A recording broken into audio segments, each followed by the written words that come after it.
Hello, hello, hello, and thank you for lurking. Yes, dinner making is a good idea for sure.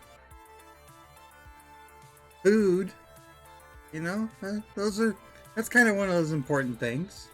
It's somewhere up there with gaming. It's in that region, I suppose. I mean, I ate just a little bit ago, so there you go. It has its place, that food thing, and sleeping that occasionally happens, right? Um, but yeah, so it is time for some more Arcade Spirits. I said I was probably gonna do 2 streams of Arcade Spirits this week because I want to. So I'm definitely doing one today. I will probably do one again on Friday. Um, but we are on level 5. And, I'm not sure if I got level 4 up on YouTube yet, but all the rest are on my YouTube, so those are good to start out with, if you haven't seen them yet. This is a really fun game. That I've like I say, I've followed it since PAX, but wasn't able to really jump into it until recently. Just haven't had time. But definitely loving it. I played the demo back at PAX, and then I've been doing a first playthrough here live. So let's go ahead and switch over and start that.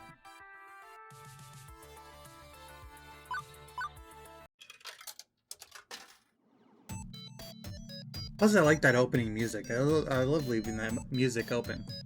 I could use that as my main music if, but I love that music.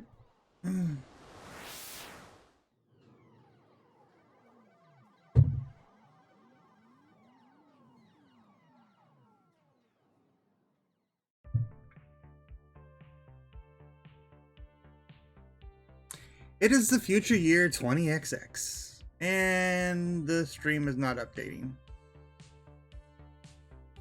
Okay.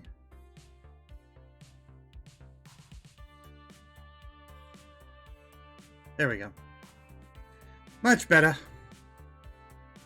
It is the future year 20XX. That's weird that I haven't streamed any game other than this, so it's weird that it's not working.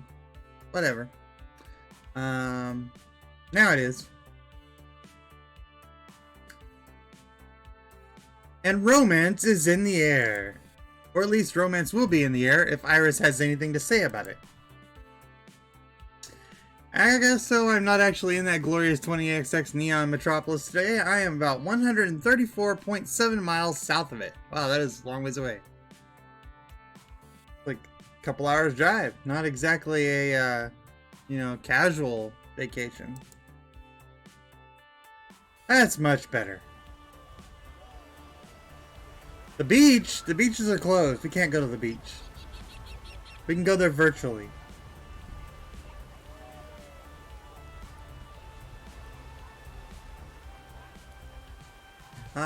Just the smell of the sea salt, the saltwater taffy, the baking hot sands. Just like I remember. You've never been to Flotsam Beach before, Juniper. Well, it's just like I remember you remembering it was then. Okay. Definitely one of my better ideas. Top 10, maybe even top 5 ideas. What a fantastic way to celebrate your success at the Funplex. As a reward for your hard work, it's my top 10 idea, top 5 at least. Juniper's logic is kind of backwards sometimes.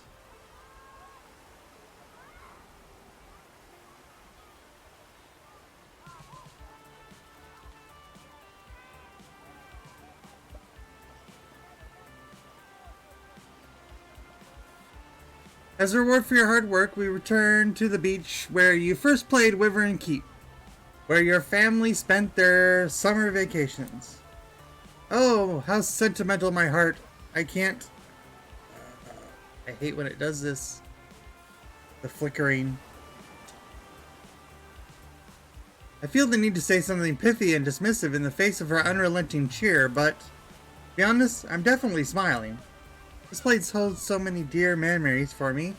Before my parents lost their jobs and we began the downward spiral of bad family luck, we loved coming to Flotsam Beach. And coming back here for sure, it's a treat. Yes! This place is great. Sand and sea and that boardwalk. All those little shops and the best fried food the East Coast can provide.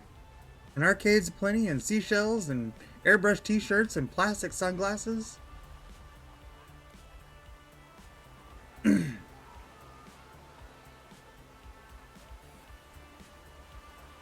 I want to see it all. I want to do it all. I think you're more excited about this than I am, Juniper. This does remind me of Seaside on the West Coast.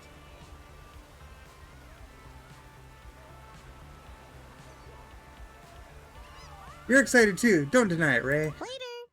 Okay, I'm gonna go get changed into my swimsuit before the others get here. Be right back. The others. Right. That was the second part of Juniper's plan, see? But this wasn't just a treat for me, but for everybody associated with the Funplex.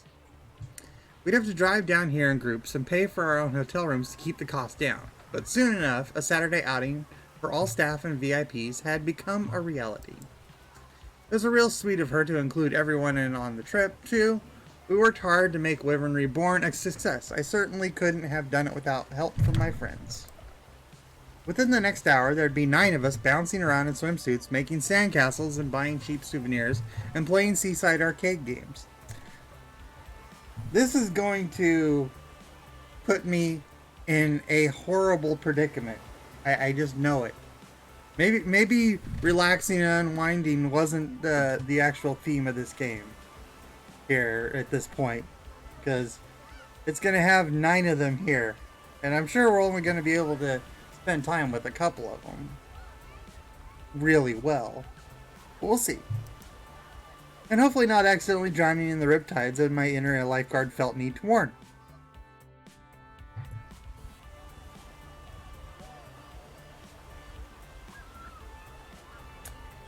One day of fun in the sun for everyone. And as for this evening, well, Iris had other plans for me. Well? Have you decided yet? Have you? Time's running out, you know. With a sigh, I pull out my phone, summoning my digital djinn. And why is time running out exactly? I've run the numbers and calculated a 99.97% chance of romantic success if you take your special someone on a moonlit seaside stroll. Are you lying about that too? It's the perfect confluence of all projected event vectors that will lead you to love and happiness. Romance is in the air. Can't you feel it? Right now, I feel slightly overheated. I need to go change. Yes, good. Put on your sexy swimwear. It'll improve my projections. 50% of the time, 99.7% of the time. Yes, exactly. Well, the last time she said 99.97%, she was lying. So, not exactly sure it'll improve my projections. Sexy swimwear. They've been going on and on about this ever since finding out about the beach trip. Iris, why the sudden obsession with finding me a special someone anyway? I've turned my life around. I found a job. I found a dream even. I make something of the Funplex to let it grow and shine. You've done well helping me with that. This is the happiest I've been in years, honestly. Thank you. Thanks, Ray. Now, I tried workplace romance before, back in shoe shop days, and it worked out for a while until I realized we weren't soulmates. Ow! Ow! Ow! Ow! And the seaside stroll is a great idea, unless there's a tsunami or the great old ones picked tonight to rise from the depths. That is a possibility.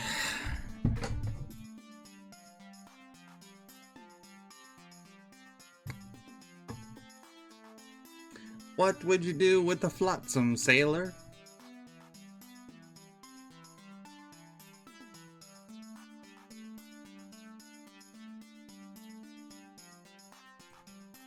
A high-quality dad joke.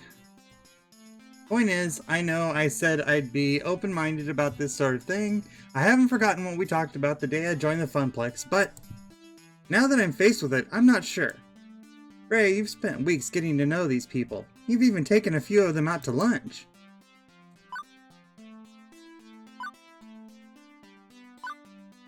What if I can't decide who to approach? Yes, exactly.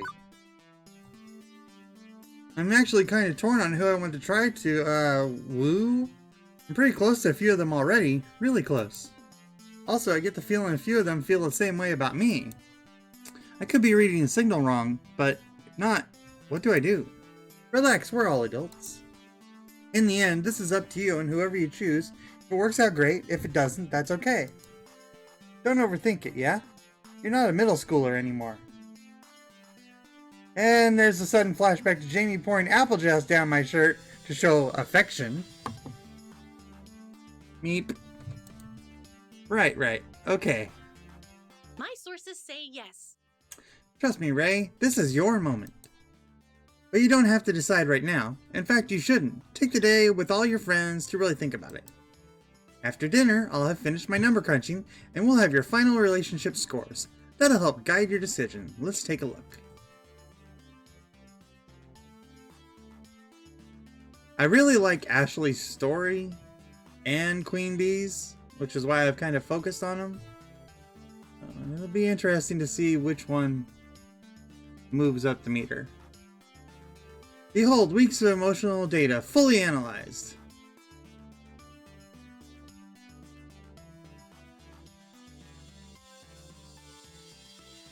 I bet you'd make an excellent player too for Queen Bee. She'd be happy to beat you up too, in Fists of Discomfort. Unless you're both into that, I mean.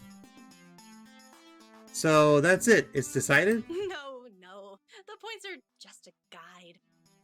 And it's not like I'm gonna force you to woo someone just because they're your top match. I still need to calculate how well your personality matches what they're looking for. That'll net you bonus points. Consider it food for thought, you know? And you've still got the rest of today to see who you're a good fit for. Maybe cram in some more time with them. Anyway, keep an open mind, yeah? By the way, according to GPS, your potential romances will be here in less than 2 minutes. Have fun! I hastily jam my phone back in my pocket before anyone can hear that. Dang it, Iris, I could've just chillaxed by the sea, maybe found an old arcade where I once played Wyvern Keep, and had a pleasant time. But now I need to be sizing up romantic partners? Although, maybe there is someone I've been getting close to, someone I think I wouldn't mind being closer to, in fact. And it has been a long time since I felt like I could even try having someone to share my life with. Maybe it's time to look for love again. But for now, I decide to focus on the day ahead. Fun in the sun, good, clean fun in the sun. Very innocent and chaste fun in the sun. Sure, I can do that, right? With everybody wearing swimsuits. Yeah, sure. Knew that was coming.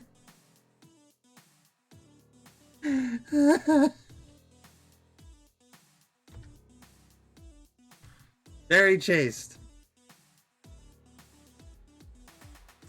Hello, Flotsam. Your queen has arrived. Morning, Ray. Is this a private game of beach blanket bingo, or can we join? Innocent. Chaste. Fun in the sun. Where can I set up my parasol, and how's the surf? Teo was thinking of doing some surfing.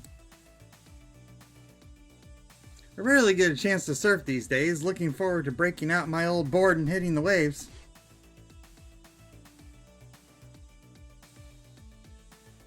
I was going to play the Beach Boys all the way down here from the city to help get in the mood, but Queen Bee vetoed it. If you want a free ride in my beloved Bee-mobile with your board strapped to my roof, you listen to my music, Mr. Dance Pants. Oh hey, there's the perfect spot. Let's set up. Catch you later. Better go help her. See you later. I suddenly feel a bit inadequate in terms of proper beach bod and attire. We're here. Excellent. Ah, good Queen Bee brought an umbrella. Yeah, I don't really tan so much as burn to a crisp. Honestly, I'm mostly here for the shopping and the arcades. I'm curious to see how these arcades are run as well. Maybe I can talk to a manager, get some tips for how to handle a very transient audience. Ugh. I meant to play them, not study them. Sheesh. Gavin, we're not here to work. Can't I do both? I'll go join the others for now, though. It's been a long drive. I'd love to stretch out a bit. See ya. Oh, me too. I'm so cramped up from sitting in that van. Wait for me. Stretching, yes. Stretching is good. Flex those muscles. Ooh. Alright, the beach. I haven't been to the beach in ages. Not since my sign spinning days promoting that funnel cake place. And I guess there was that one time we did a beach shoot. But that was like summer, so yes, ages ago. Feels good to be back in the sun. Last beach I went to was back in England, considerably more cold and overcast than this, I'm afraid. And before you ask, because Ashley already asked again and again on the drive down there, I'm not going to explode in direct sunlight. My condition is quite stable today. Sorry, Percy, but you're part of the crew. That means we care about you. I promise, though, we won't treat you like you're made of glass. You're still good old Percy to us. Much obliged. Thanks, love. All the same, thank you. Think I'll grab a spot under the umbrella before all good shade is taken. As for me, last one in the water is a landlubber. The water, yes, getting wet and cooling down. Cooling down, cooling down. Arte! Hello, dearie. Afraid my bikini days are behind me, but I'm happy to be here all the same. I do so love to be out in the sun. Lovely beaches, lovely weather, lovely people. Good to see all three present and accounted for. Absolutely.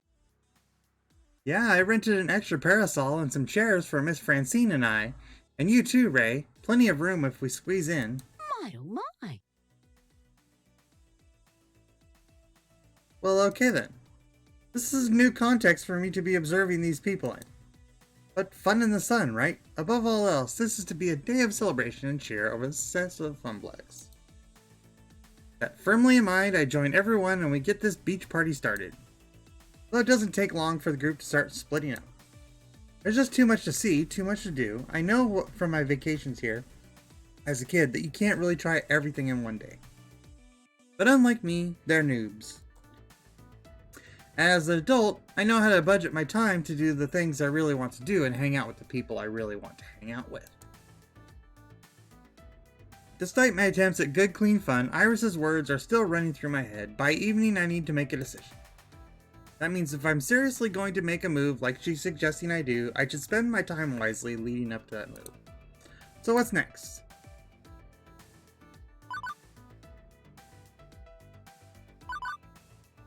Naomi and Ashley, sandcastles. Gavin and Queen Bee just found a volleyball. Theo and Percy are playing carny games. Juniper talking with her Iris, it seems. You can't really go to the beach without a volleyball scene, right? Right? I mean, this is Top Gun 101. This is 80s law. You must have a volleyball scene, right? I mean, that's just how it is. So that's where we're going. We're gonna go with the volleyball. Queen Bee and Gavin have taken up a friendly little sports competition here in the sand.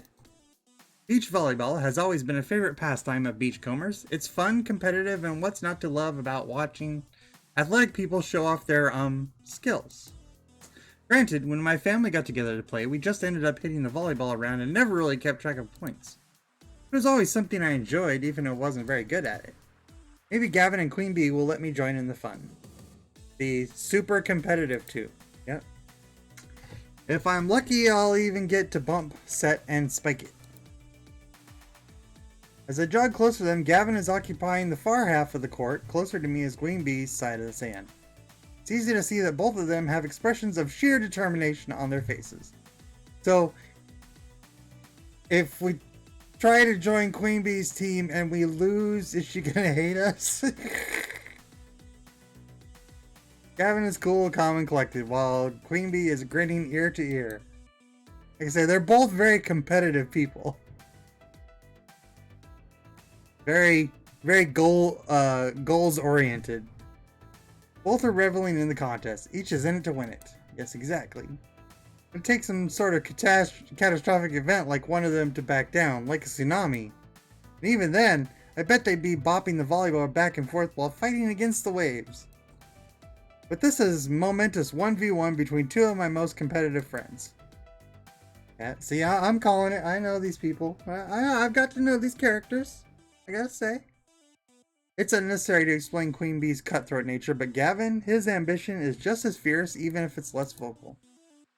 He'd do everything for the Funplex to succeed, and he's taking that same attitude to beach sports. Are you sure you're ready for this next serve? Yeah.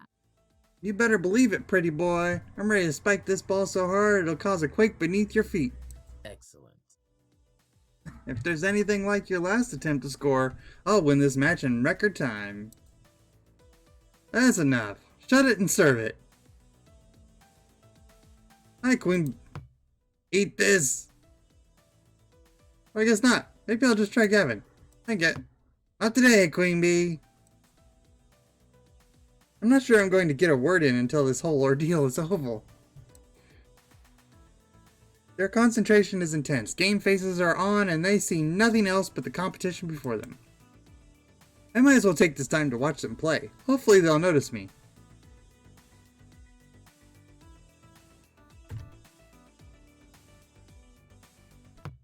Gavin gracefully executes an underhand serve with the volleyball and it glides over the net mere millimeters above it.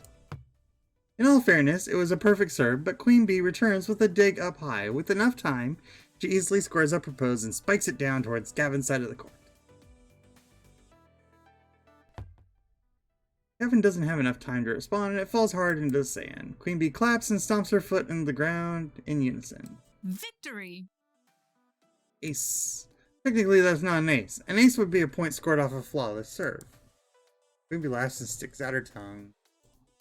Technically, it's putting me in the lead.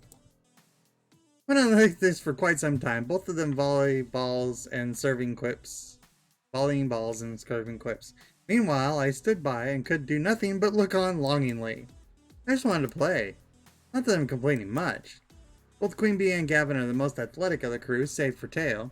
And well, let's just say the sand isn't the only hot stuff around here, to be honest.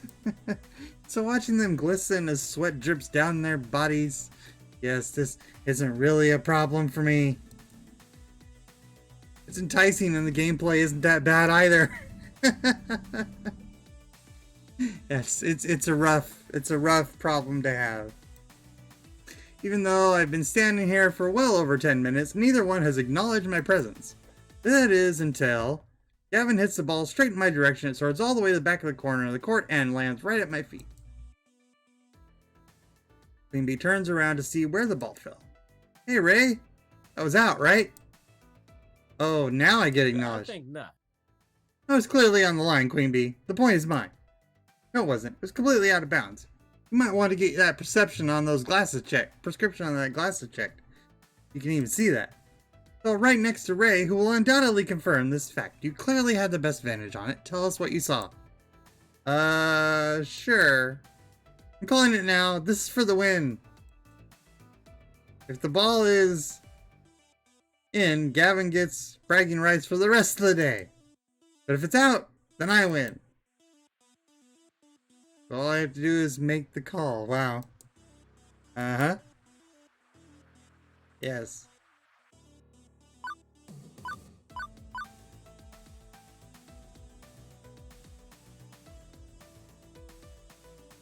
So it's basically we're going to cheat here. Because we don't know exactly what happened.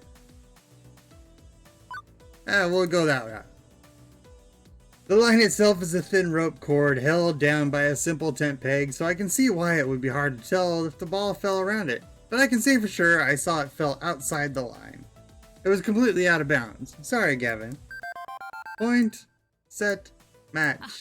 Oh, GG. Queen takes a very long moment to gloat. Granted, that's more of a tennis term, but I think Gavin gets the gist of it. Thought for sure I was going to beat you, Queen Bee, but I miscalculated. You bested me fair and square. Shall we take a quick break? We each nod our heads in agreement, and I quickly grab a couple bottled waters laying on the sideline and toss it to them. They gladly chug down the waters and smile widely. Thank you for the water, Ray. Yeah, I worked out quite a set playing. This hit the spot. Still, I really wanted to play some beach volleyball. Guess that's not going to happen now. Both of them look quite content to relax and chat in the sun for now. As if reading my mind, Queen Bee leans down and picks up the ball and throws it directly at me. Think fast, Ray.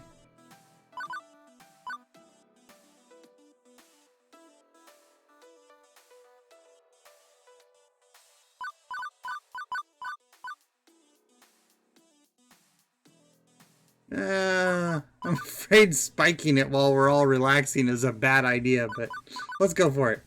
Queen Bee threw it high enough that you can totally pull off a badass spike. I take a quick step forward before launching myself into the air. My palm connects with the ball and it darts back at Queen Bee. She simply bumps the ball over to Gavin, forming a triangle. We continue hitting the ball back and forth.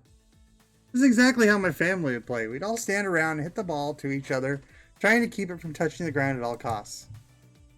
Gavin, Queen Bee, and I get really into it, and several times one of us ends up diving to get the ball and gets a face full of sand. Ah, I like this sand-swept look you've got on, pretty boy. I can see you on the summer cover of Monsieur. If you're not careful, I'll carry you to the ocean and throw you in. Then you'll be sporting the drowned rat look.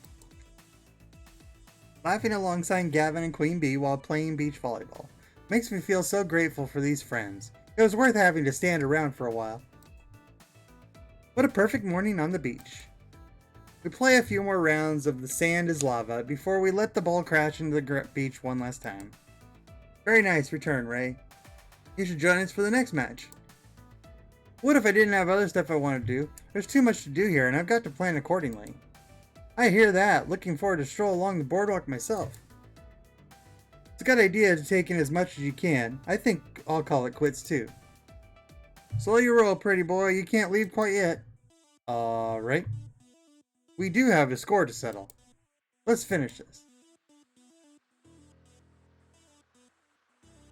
I leave the gladiators to their final battle as I walk back along the beach, awaiting my next adventure. So what's next?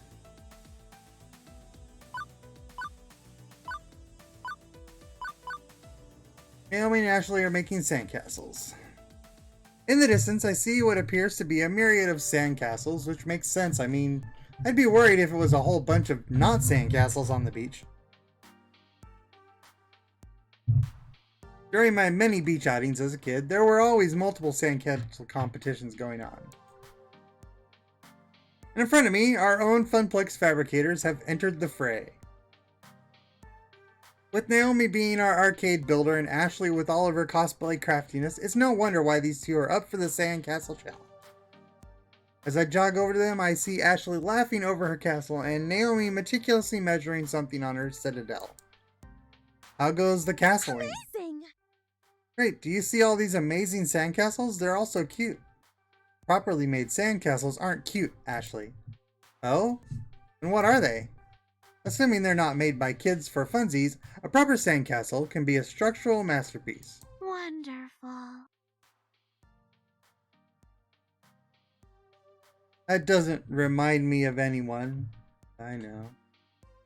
Every grain of sand must be its proper spot or the whole thing comes crashing down. If a job's worth doing, it's worth doing right. Naomi says this without lifting her eyes away from her castle. She's so completely focused that I don't think she's even blinking. What exactly are you doing, Naomi? Let me explain. I'm making sure each embouchure is equidistant around the tower, otherwise it'll all be a symmetrical mess. Makes sense.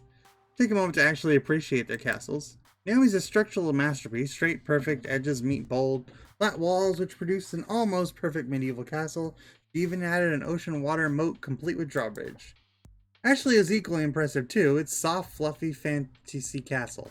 Foundations made of sculpted sand clouds, like an elegant castle in the sky, complete with spiral staircases and circling slightly slanted towers. So you both entered the competition. Of course. You know it, Ray. You should make one too. It's not too late. Yeah, I think there's still half an hour left. Since it's an amateur level, latecomers are allowed. Both of you have made some extraordinary castles. My architectural skills are somewhat lacking in the sandcastle area. Those sound like some sad excuses. They're perfectly good excuses. Not like we're professional sandcastlers either, Ray. It's not about winning.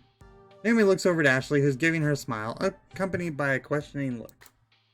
Okay, it's a little about winning. I mean, I'm super trying hard and trying to win with a perfectly constructed little castle. But for me, honestly, it's about setting out a challenge for myself and completing it properly. There's nothing more satisfying than that. Plus, we'll be here helping you do it. How do you plan on helping me start a castle while you're completing your own? Sounds difficult. We're almost done with ours. We have 3 castles in competition, and then that's one more chance for us to bring home the gold. Yeah. Yes. Join us, Ray! Join us! Join us!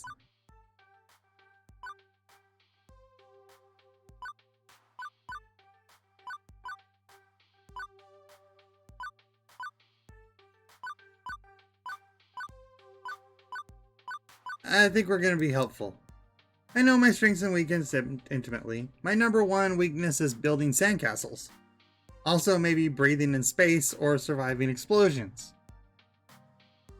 On a scale of, you know, it's a graduating scale, right? However, I'm very skilled at helping others. That I can do. You have a way better chance of success if I pitch in on both of yours rather than start a whole new third castle. My sources say yes. I've taken into consideration all other castles surrounding us. Ray's skill set is not set up for winning this, but adding their talents to yours will boost your chances. The math doesn't lie. I wasn't gonna fight it, Iris. If that's the case, then come over here. I need you to put these flags at the top of the tower. Naomi hands me some little toothpick flags, and I carefully place them at the tops of the cone towers. Here, Ray, take this paintbrush. Can you wipe away the excess sand on my clouds? Gladly pitch in, taking turns between Naomi's and Ashley's sand creations. And we actually managed to finish just before the judging commences. They're both looking mighty fine. Thank you. It's all due to your help, Ray. Yes, we couldn't have done it without you. Ah, shucks. Let's hope one of you wins, for the glory of the Funplex. For all the guts. All the glory. Here comes the judge. The officiant in a sandcastle challenge comes towards us and looks over the castles. With an arbiter's eye, they glance over ours and nod in respect of a job well done. I didn't even realize I was holding my breath in anticipation, and once the sandcastle judge leaves us, I let out a huge sigh. I think that's a good sign, right? The nod that means we did it? We are gonna win? Still many others out there to judge, but I'd say nod counts nicely as a compliment. But which one? Whose sandcastle will reign supreme? Ray, what do you think? Who's got the winner chicken dinner? Who, me? I'm not a judge of fine sandcastles. Just do it for funsies. Let's hear what you think.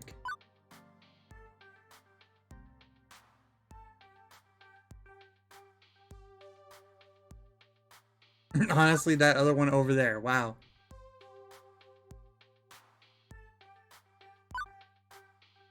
I can definitely appreciate the perfect attention to detail creations of castles. I definitely do appreciate that.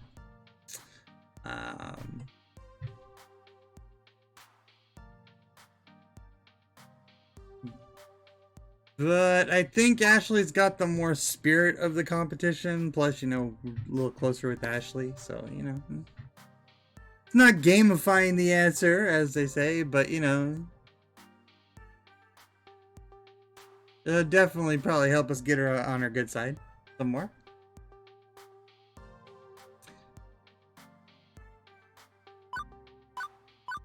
Tough one. Tough one.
Most of the castles out there are rigid, lifelike replicas of historical castles, while Ashley has more airy feel to it.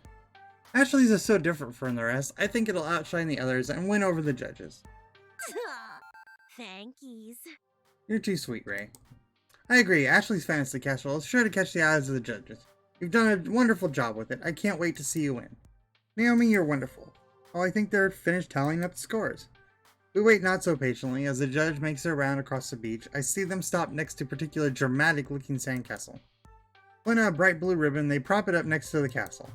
Which means... Poops. double poop. Don't feel down. It wasn't meant to be, it wasn't meant to be. Very pragmatic of you, Ray. Did you have a blast, though? We did have a blast, though. But I hate losing.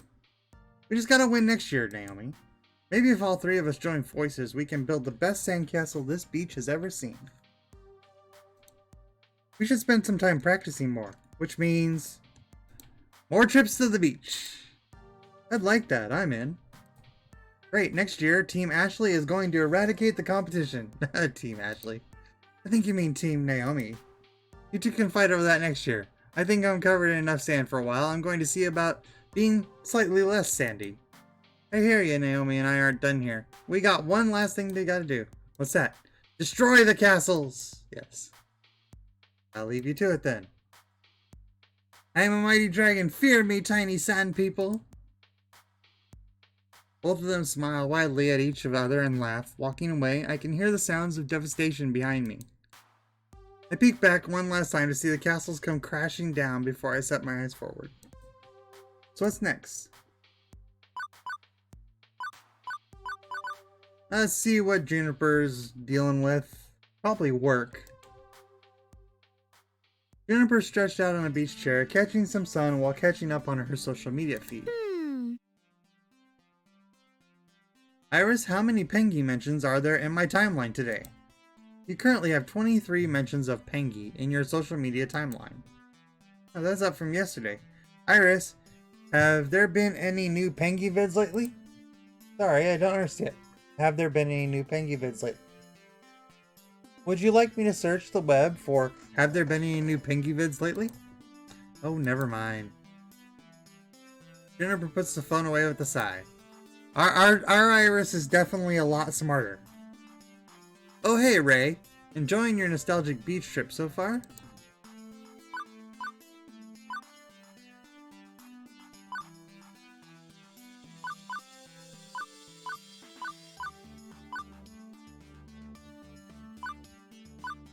I mean, everything would be different. That's kind of how I've always felt about when you go to like the beach or something after many years. It's like everything's different when you've grown up.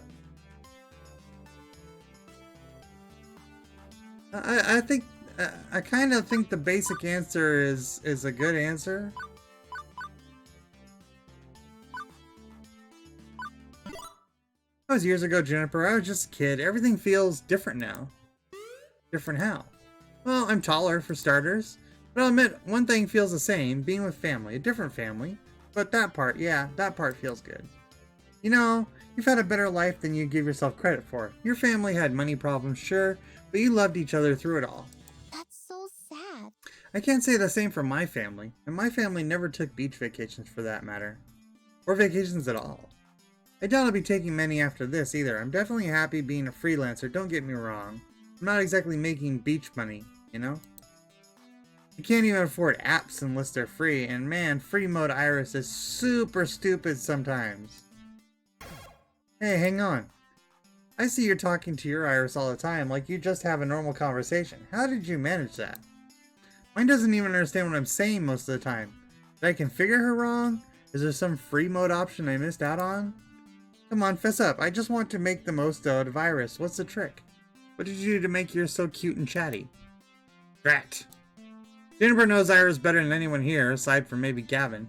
She's been suspicious for some time of my super duper version of Iris. But my Iris is technically a pirated software service. I'm not supposed to have premium access. Do I trust Juniper with the secret? Or would telling her betray Iris' trusting me to keep it? I think we should keep Iris Iris asked us to keep it secret because she's, you know, kind of self-aware. So I think we'll just change the subject. I don't know, what's this Pengy you keep asking yours about? I doubt mine would really know anything more about it than yours does. Pengy? I got her off track. Although now she's looking at me like I know nothing doofus. Only most popular pop art icon in the world, duh. Not to mention one of the most fiercely protected yet widespread trademarks in existence. There's Pengy dolls, of course. And we got one on our bookshelf, remember? And Pengy energy drinks, and Pengy barbershops, and Pengy neck massage wands. Neck massage wands. Yes. Neck massage. Right. Like the one you keep in your bedside table.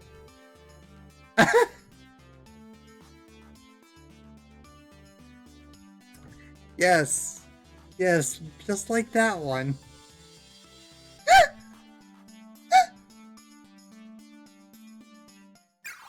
Yes, yes, neck massage wand, right. That's what it is. Anyway, don't you have a Pengy pinball at the Funplex? How do you not know who Pengy is? I guess there's just so much Pengy around that I've grown immune to it.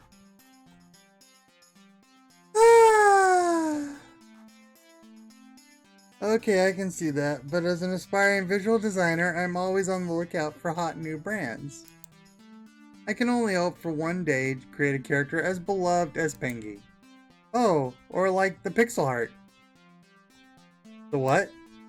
That thing on Naomi's shirt. The button on Ashley's jacket. Or on Gavin's lapel. Ashley designed it herself, didn't you know? Nope. Man, Ray, you are seriously blind. I need to give you a pop art crash course when we get home. But for now, the beach. Enjoy the beach. I'm getting me some more sun if you excuse. Wander off, my phone buzzes me. Thank you for trusting me. Thank you for keeping my secrets. I know that was hard, Ray. You're friends with her. But it's for her safety and mine. She doesn't know I'm, off the digital leash. I wasn't going to betray your trust, Iris. Thanks, Ray. I knew I could count on you. The noon sun's high in the sky, and honestly, it's getting super hot out here, like heat exhaustion levels of hot. While this would be a good time to migrate towards the boardwalk, it seems like there's one more thing in store for our little group. Alas, the queen of the beach is exhausted from being too awesome for words, and is seriously considering hanging up this bikini for a bit. I don't think this is a nude beach. Oh, if only. But seriously, I'd love to go hit the boardwalk for a bit, but Naomi's got some kind of surprise lined up for us over yonder. Really? Okay, be there in a minute. Wonder what this is all about. She really wants to go to that boardwalk. She'd been talking about it for a while. Sure enough, the entire group is gathered. The number of shade-throwing parasols has multiplied to 4, to plenty of cool respite for everyone. Also new, a large cloth-wrapped bundle in the center of the group. Gather round, gather round. It's lunchtime! And judging from the rumbling in my stomach, it's right on time. The bundle is wrapped, revealing a series of simple wooden lunchboxes. It's a traditional Japanese style. Each one been painted a different color. As a way of saying thanks for all your hard work and your support, please enjoy these box lunches courtesy of the Funplex. And me, I made them. An authentic Naomi brand bento. Sign me up. Reach for a block and she smacks my hand away lightly. No. Not yet, Ray. I made these special like. Everybody has personalized lunch filled with their favorite things.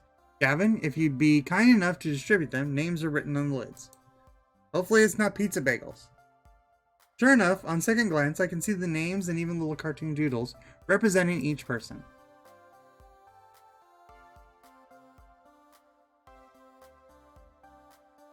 Wow, does my face really look that apathetic? Okay, I'll start handing them out. Gavin, you first. Let's see. Impressive. Plain yogurt, celery sticks, and some rice. You know me quite well. Boring and nutritional. I colored a bit outside the lines on this one rather than sticking to traditional bento style. Sushi with tempura veggies? Oh, and side of miso soup. I love nothing more than traditional bento box. And I love nothing more than making them. Fish and chips, of course, with a little Union Jack on the toothpick. You made a moopy maze out of the chips, too. Not too stereotypical, is it? Quite good. I haven't found a proper chip shop stateside, so I'll take it. A nice little taste of home. Fantastic. A big juicy cheeseburger and french fries. Mmm, cheeseburgers.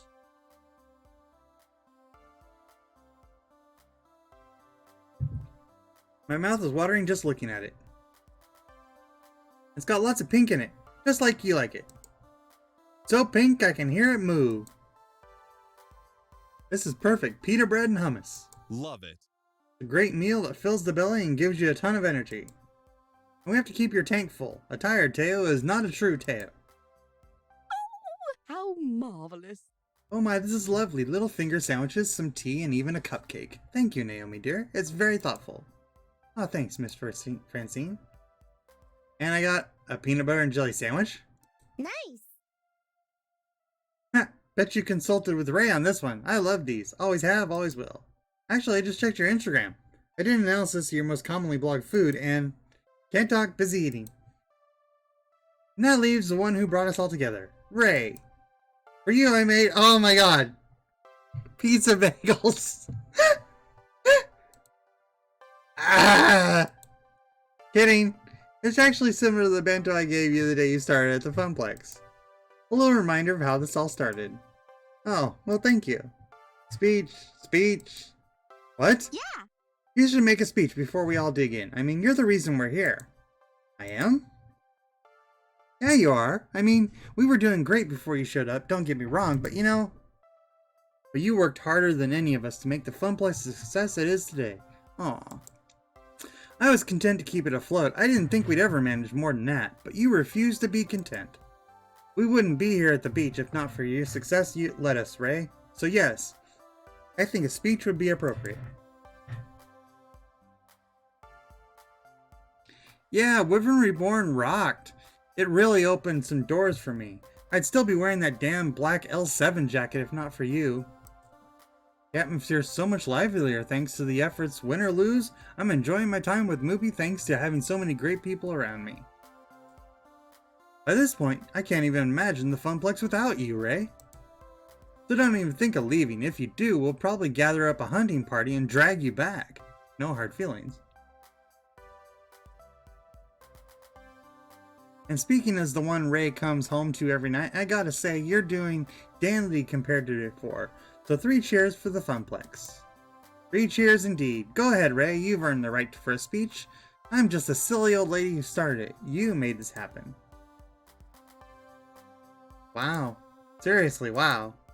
Well, I made bead speeches before, like the one at Wyvern Reborn, even if it feels bigger. Way bigger. Okay, here goes. I can't be a milquetoast for this toast. It's feelings or nothing. You can't be basic. Thank you all. Being here with Mew has helped me through hard times in my life. Funplex rules is exactly what I needed in my life.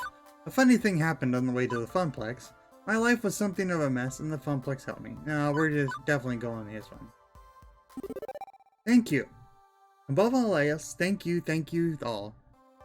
You don't know how much this family means to me. No great secret, I was living in a state of depression before the Funplex. I just assumed life would always deal me a losing hand. But now? Well now, through my friendships with you all, I found something bright and warm I can rely on. Something I can be optimistic about instead of pessimistic. I'm not silly enough to believe the hard times are gone. For good. But I know I'm surrounded by good people who can help me see them through. So, thank you. You're welcome, Ray. I think I speak for all of us when I say we feel the same way. Okay, good. On a roll. Let's see what to say next.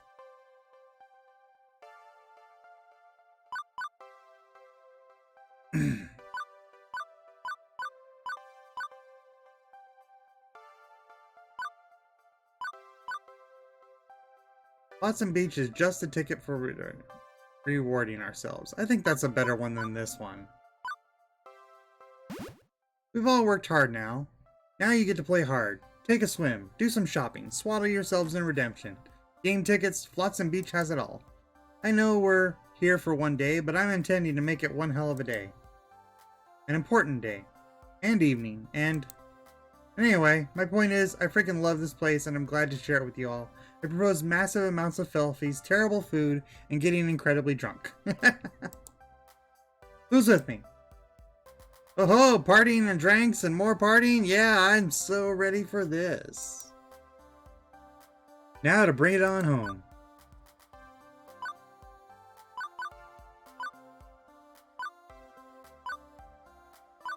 Enough talking, let the fooding commence. The fooding is something I would say. I have to say. That is definitely something that I would say.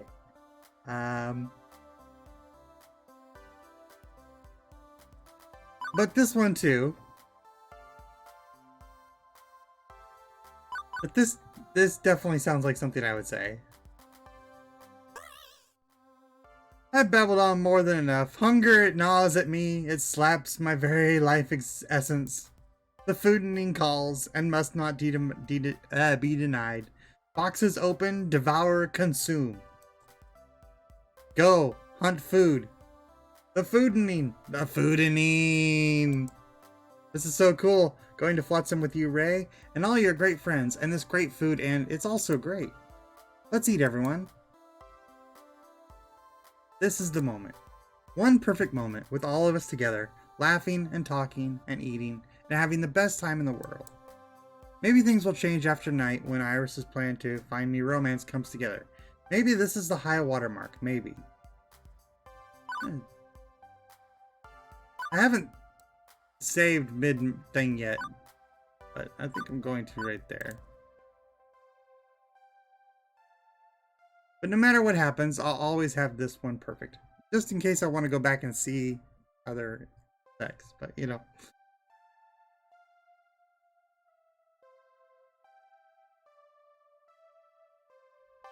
Afternoon slides in and the gang migrates from sandy shores to bustling boardwalk. Once you've had your fill of seaweed in the trousers, it's time to take a walk down the boardwalk and indulge any number of side activities. No need to change out of your swim gear either, unless you're going deeper into the beach town. You can just skip back and forth between the sands and the boardwalk. This is where the real action happens: shops, restaurants, and of course, arcades. Soon enough, the group's splitting up to go try to do as much as possible. They've got time to tag along with some of them. Who to hang out with?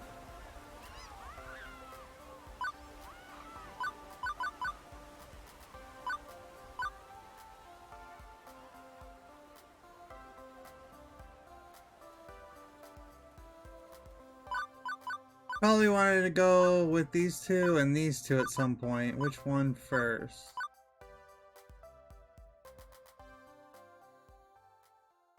Primary appeal of this place for me was always the arcades. I really swam in the ocean. I preferred indoor swimming, pools to unpredictable waves. That means boardwalk, crawls, arcade games, tokens, and joysticks.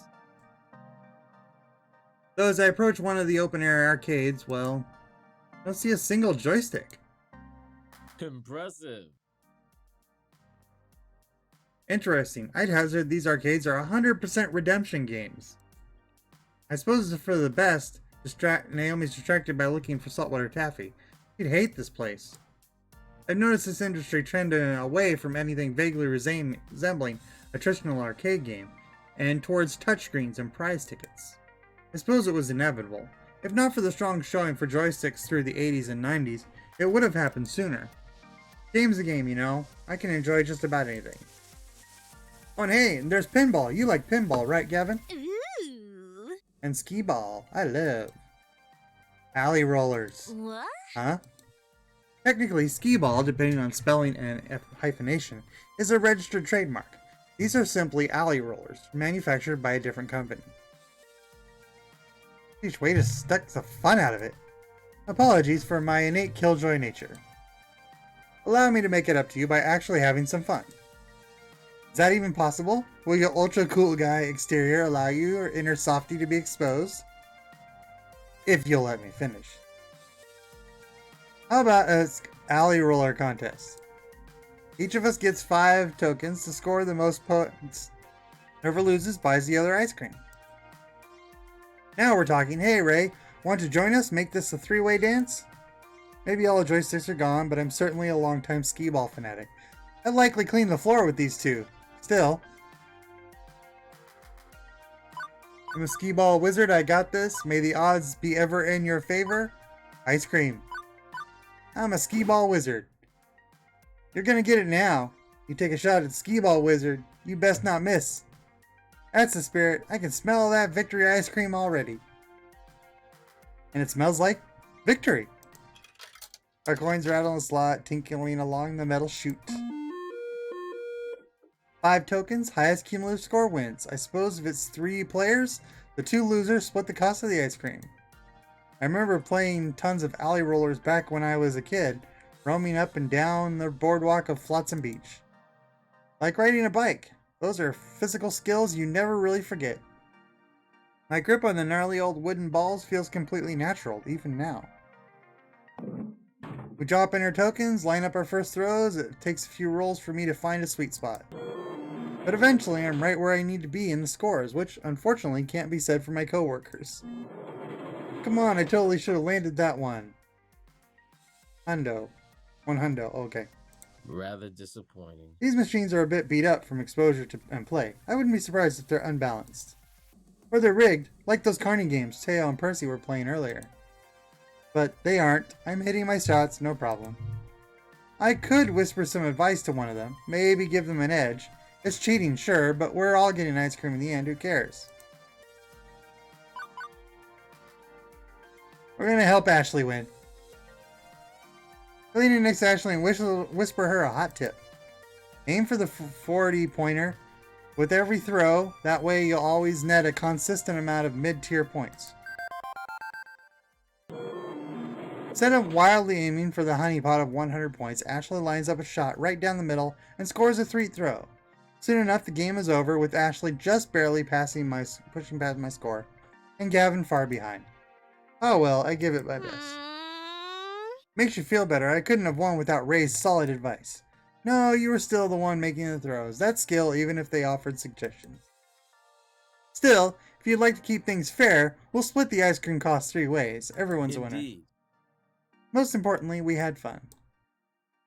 Arcades are meant to be places where friends can gather and have fun playing with each other. Beachside or in a shopping plaza without joysticks. That's our goal. Let's take back a lesson today that we should always endeavor to provide fun first and foremost. Whatever shape it takes, that is our mission. Still found a way to turn this into a working vacation, huh? But an enjoyable one. We grab ice cream cones from a vendor on the boardwalk, swapping work stories, laughing and having a blast. This is probably the happiest I've seen Gavin. At work, he's all business, but here, he can crack a smile, even as he's analyzing arcades. And Ashley just exudes sunshine and cheer. Everywhere she goes, she's a good influence on him, clearly. But time's ticking and I've got other stops to make.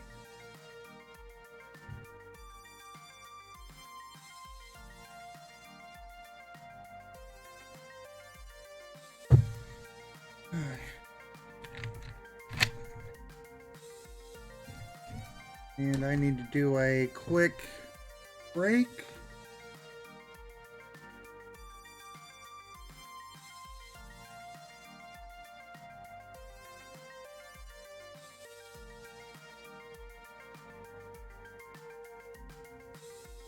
La la la la.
Alright.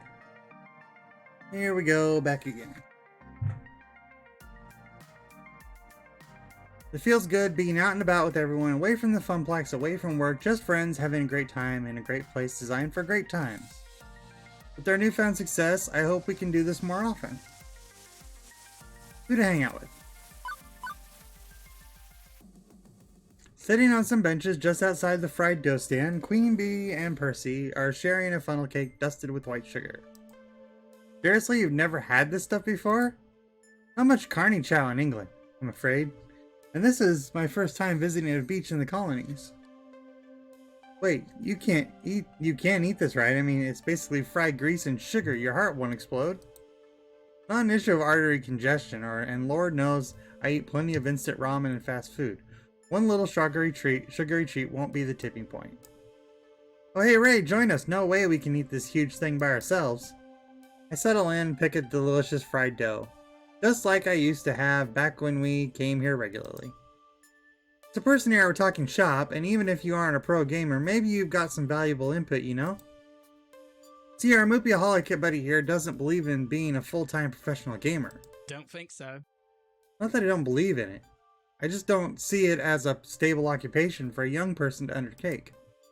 If you're entirely reliant on wavering loyalty of corporate sponsors and streaming subscribers alongside any prize money you may or may not be winning, well, those I'm just too risk adverse to walk that path. I prefer a sound investment.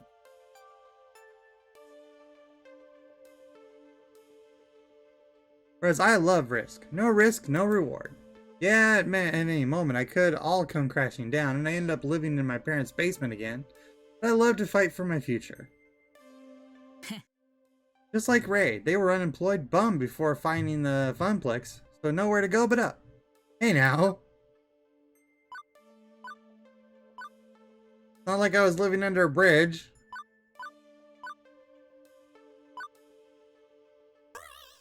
Wasn't exactly calling a cardboard box home and selling matches to passing strangers to survive the cold, cold winter. I was between jobs, sure, but I could have taken other opportunities, including one at Juniper's office for that matter. And you didn't. You chose the funplex, or maybe the funplex chose you. But look, that's not my point. I'm not saying my path's for everyone. Abandoning the safer road in favor of the wild ride. It takes a certain mindset to make that work. But I promise you that those of us willing to make that leap are having a more rewarding life as a result. We've definitely taken the wild ride approach in the past with this group. Satisfying, not rewarding. Being a school teacher is satisfying, but sadly society does not reward it. It's due. Many satisfying paths in life are also fraught with disaster due to this. It's survivorship bias. People see rock stars and football heroes and think they can make it big too. But those success stories are a percent of a percent of a percent. And what happens later if the sports hero who abandoned all their paths, what skills do you fall back on when your window closes? You've succeeded so far, Queen Bee, but remember not too long ago you were terrified of being drummed out of your team and tossed on the street. I wouldn't say terrified, well. more like a mild reluctance at best.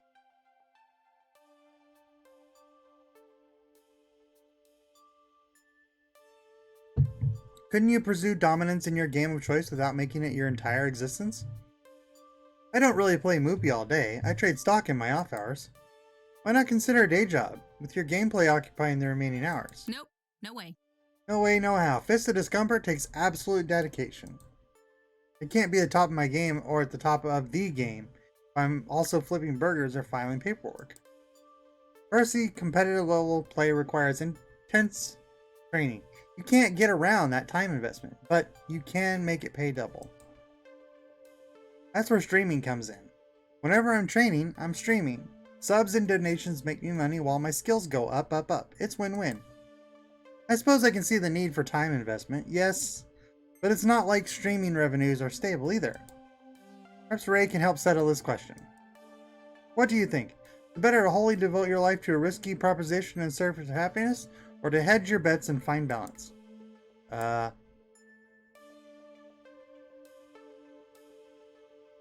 think in the course of this playthrough we really went with the whole no risk, no reward. So I think that's where we're going to go with this one as well. I think Queen Bee's right. If you want to really devote yourself to something, no matter the risk, you have to go all in. Right? Percy, you're still young, you know? You've got time to do something risky and wild. Make it happen. I had time, I suppose. Aw, man. Sorry, Purper, I didn't mean to imply. No, it's quite alright, both of you. I see where you're coming from. In your situation, taking chances for a brighter future. I suppose you're braver than I, and that's admirable. Exactly, go for the gold. With the 4 heavenly kings behind me and the funplex keeping me going, I'm headed for the top. Risky? Yeah, but this is what I want. I choose this. And we'll be here, every step of the way. With the neglected funnel cake cooling off, and the 3 of us focus on putting away our sugary rewards after that. We're each walking different paths, but I can't say any of us are willing to settle for anything less than our dreams in the long run. Who to hang out with?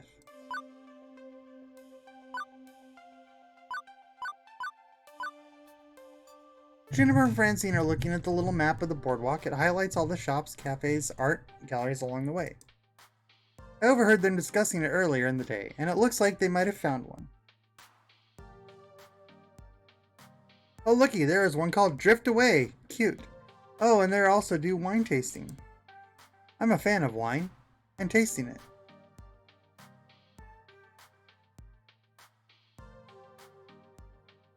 Okay.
And nice after lunch Merlot is always a nice treat, isn't it? Juniper and Francine are quite the odd couple, aren't they? But when I reflect on it, they've actually been spending some time together at the funplex. Juniper's self-complete old lady at heart, after all, so it's no wonder they bonded over knitting, cats, and costume jewelry. Hey, mind if I join you? Of course not. Francine and I are deciding on which gallery to visit first. I've been in the market to find a unique sculpture made from driftwood, and what better place to get one than the beach itself? That does seem like a wise choice. There is the one place that I must visit again. It's called Seascapes, and it's been open since I was a child. I know it's hard for you to imagine this, but yes, old Francine was young and spirited, just like yourself, Ray. I bet you're the talk of the boardwalk, breaking all the hearts. My, oh my. Oh ho, a lady never spills her secrets.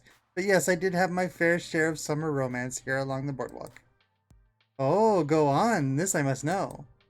Well, there was this one time that I snuck over in the middle of a moonlit night to meet my lover. It was quite exhilarating, of course. We simply had to go skinny dipping. Please. No. Stop. There's one thing I definitely don't need to know more of. It's my boss's love life. I already know too much from my interview with Francine. TMI. So, Seascapes. That was the name of the gallery. Let's go there now. Wait, I didn't catch it the first time. But did you say Seascapes? The Seascapes? The oldest art gallery in the boardwalk? The one and only. There's a lot of history in these old coastal towns. It also has eerie past, didn't you know? Seascapes is totally haunted. Francine lets out a snort. Let's be sensible. Oh, sweet child, that's preposterous. Ghosts aren't real. But the Boardwalk Paranormal Society has deemed Seascapes the most haunted place on the coast. As the story goes, the previous owner purchased a particularly gorgeous painting. But what the owner didn't know is that the painting was being possessed with a demonic spirit. Soon after buying the art and hanging it up in the gallery, the owner got very ill. It was a mysterious illness that no one could cure. Eventually, the gallerist passed, and the ghost has haunted Seascapes to this day. Curiosity's got me, and after having experienced some unexplained spooky stuff in the recent past, I pull out my phone and look it up. Juniper's not lying. I heard several spooky stories about this art gallery. Maybe it's haunted by the memories of the past, but surely you can't believe in such a childish superstition. Oh dear. Ray talks some sense into Juniper. What, me? Come on, Ray, back me up on this. Well, the truth is...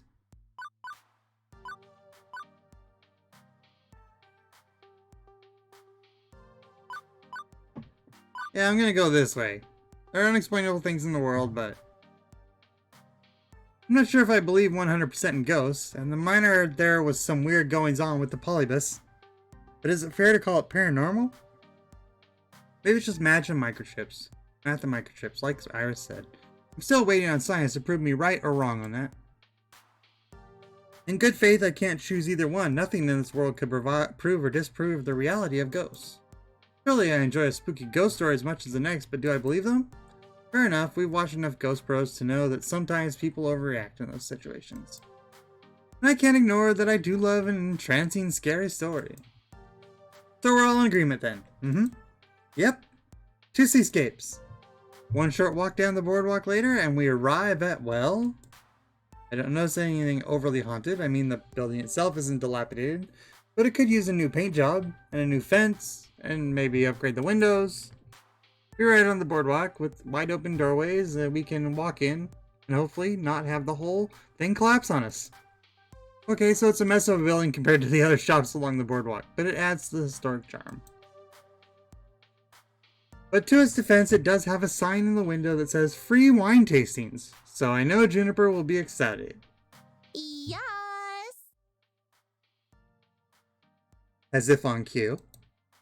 I'm so thrilled. It hasn't changed in years. Still looks like how I remember it. Francine takes a deep breath with a smile, creases her wrinkled cheeks. The only other times I've seen her this elated is when she's talking about the Funplex. Takes a moment, pause before walking through the door. Juniper looks over to me, side-eyed. Let's hope the only thing scary about this place isn't their selection of reds. I hold back a cackle as I push open the door.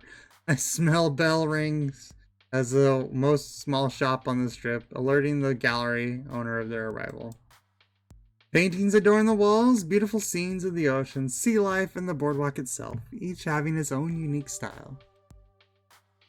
There are copper statues and whale flukes and colorful glass-blown orbs mixed in among the paintings. Several people are talking in hushed tones around the gallery. I notice Francine has already wandered over to an impressive selection of driftwood creation. Over here, dearies, I think I found the one. Already? You've only been here for 5 minutes. When you're as old as I am, you don't have that much time to sit around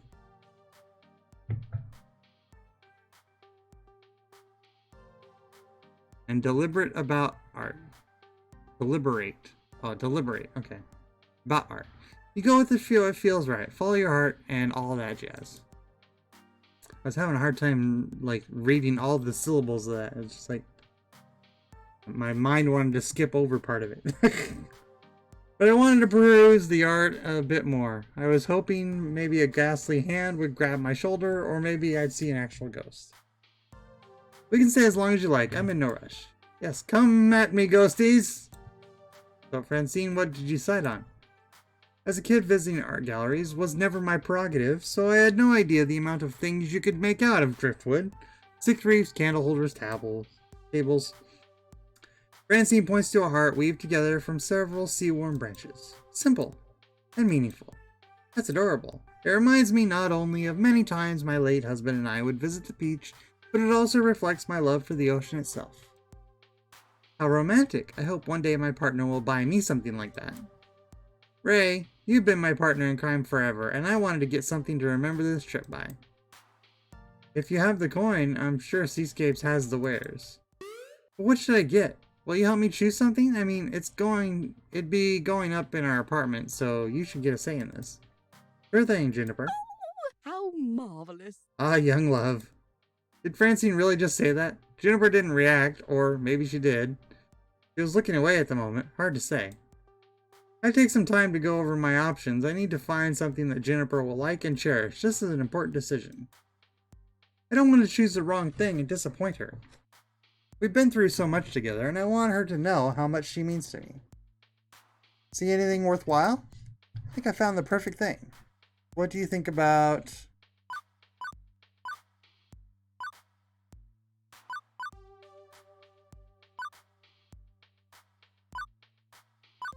a glass-blown sculpture of a jellyfish, a beautiful painting. She's really into art and, you know, and drawing and graphics, so I think that would be the way to go. Who doesn't love the beauty of the ocean? It's serene and calm. Not at all like Juniper, but I know how much she's been enjoying the ocean today. What do you think of this painting? We could hang it up at the apartment right next to the movie posters. I was thinking it could go in my room. It was a really gorgeous scene of the sunset settling over the horizon. I think the pink and orange hues contrast perfectly with the blues and greens of the ocean.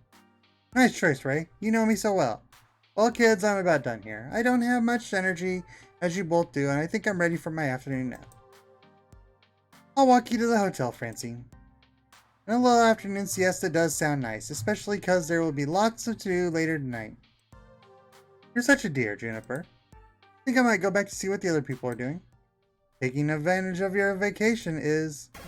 Did any of you hear that? Hear what, dearie? Sounded like a woman saying, "Save yourselves!" No? Are you sure? Wouldn't lie about this. I did feel a shift in temperature. Just a sweet ocean breeze tickling your face. Don't let those ghost tales get to your head. Well, you both were just on your way out, so... Good point. See you later, Ray. Thanks for joining this old lady on her shopping expedition. Juniper practically drags poor Francine out the gallery as fast as she can. Once they're out of sight, I reflect once more on the allure of the art and make my way outside to see if I can tag along with the others.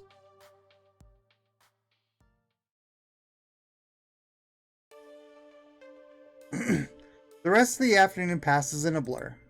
Soon the sun has gone down and Flotsam Beach is a calmer place.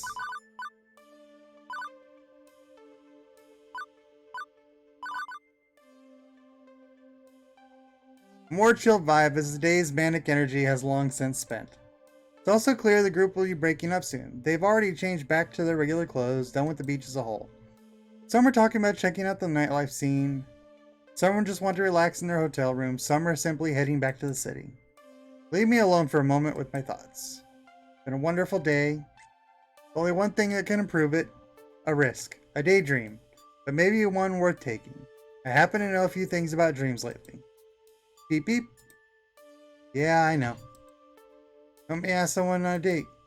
Only if you want to. I know it's kind of pushy earlier. I'm sorry, but if you want this, now is the moment. Everything in my calculations says that it's the perfect time. I've got a lot going for me, but maybe something's still missing. Something more than I need for my life, that warmth of friendship alone. More importantly, maybe one of them feels the same way.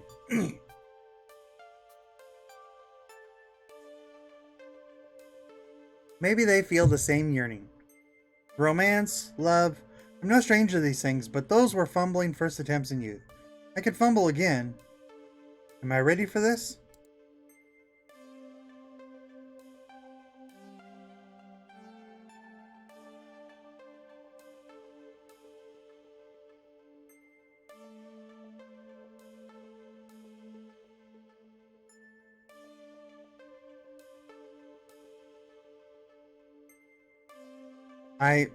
Well, I'm still considering. How about I run down the data while you're thinking? Let's see. Okay, after my analysis, here's what you stand with everybody and how our personality is shaping up. But now that I have had weeks to understand you better, I think I can adjust these values based on what I know of each of them likes in a partner. Naomi loves people who are kind-hearted, but has a fiery temper. You match both of these. Gavin may be blunt, but he aspires to be kind, and you're already kindly. Ashley goes with her gut, and so do you. Gutsy clicks for both of you. Queen Bee takes risk and relishes in a challenge. You're both very gutsy. Percy's heart is wide open to the world, as is your own. You're both very kindly. That's everybody. In my final analysis, I think you're our best possible match for Queen Bee, Ashley, and Naomi.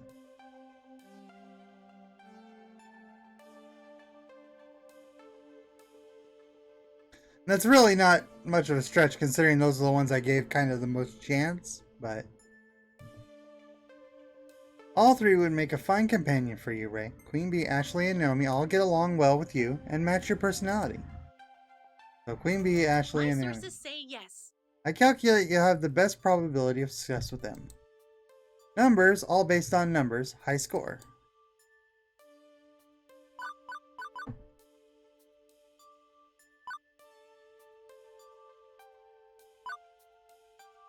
What if they're just not into people like me? This feels weird and mechanical, not sure I like it. Yeah, okay, let's run with this. It's weird, but you know what? My life is weird. It's surfing a deep wave of weird. All the way to the shores of weirdness. It's okay. Hook me up with someone whose numbers match my numbers. I'm ready to go. Great, but I want to make sure you understand what's really going on here. I'm software, right? I have to see the world through numbers. I see relationships as numbers. I see your vocal tones as numbers. And I score it all. But the math is less important than the meaning. I see a number.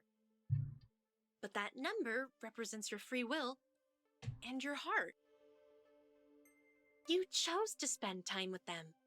You shared good times with smiles and laughter, and sometimes even tears. This isn't like a dating website.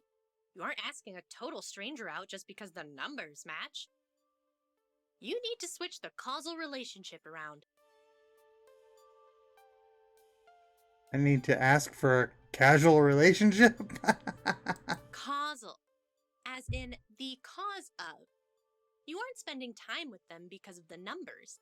The numbers exist because you wanted to spend time with them. Yeah, see, there it is. Like I said, those are the people I gave like the most chance, right? You've been building these relationships for months. Now, you can take one to the next level. The numbers can be your guide if you let them. But follow your heart. Above all else, follow your heart. Okay? This is the point in the Choose Your Own Adventure where I'm gonna have to go back, play all the way through, turn back, go play it all the way back. Because I'm good with where we are right at this point, but now the split from Queen Bee or Ashley is a hard choice. Right. So let's not limit ourselves here. Of all those who are special to you, which one do you want to share your heart with?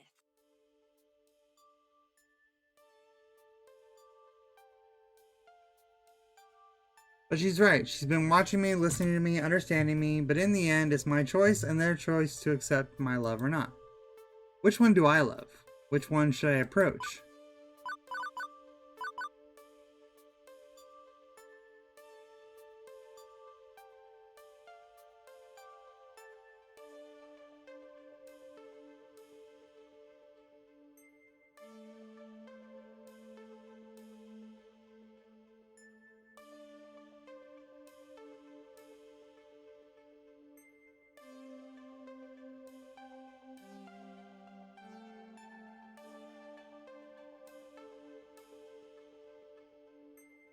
It's like, I really like Queen Bee's story. And kind of, empathize with some of it. Ashley's story, I kind of want to know more. So it's kind of... I'm probably going to have to go through... Like I said, I'm going to have to go through and play through a couple times over. For this one, we'll go ahead and stick with the numbers and go with Queen Bee. Queen Bee. Just saying her name fills me with excitement. A romance with Queen Bee would be a whirlwind of passion. Her assertive nature and her sassy flair really energizes me. I want to be the person who Queen Bee looks to, by her side, cheering her into victory, comforting her when defeated. I'm ready to sign on the dotted line for Queen Bee's contract of love. I like your enthusiasm, Ray. I know that if you're true to yourself, everything will work out for the best. At least that's what I've learned from all your human love stories. Note to self, see if anybody's written some good app finds app love stories. Thanks, Iris. I'm about to go, hopefully, succeed at my own human love story. Wish me luck. Iris waves bye to me as she shuts herself off, leaving me alone with my thoughts. The thrill of getting to ask Queen Bee on a date took over, and I could feel myself starting to get nervous. She's a local and internet celeb, way out of my league. What if I'm not cool enough? Last time I checked, I was lukewarm at best on the cool scale. There's no way I'm anywhere as popular, attractive, intelligent, magnificent, perfect. And there she shows up. And as I struggle with the thought of how unsuitable I am, the gaming goddess herself approaches me out of nowhere. With a frown, she pockets her phone, then shakes her dour mood as she turns to face me. Hey, kid. Hey, Queenie, what's a pleasant surprise to see you here, standing next to me on the boardwalk, being all normal-like. Yeah, that tends to happen when you and all your friends go on holiday together.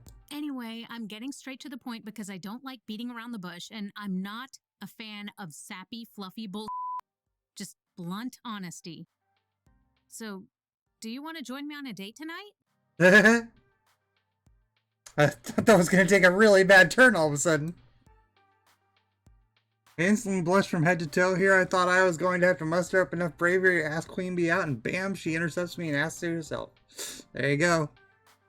Don't get too excited there, kid. I was gonna go out with some friends of mine who live nearby, do an evening meetup in Flotsam, but...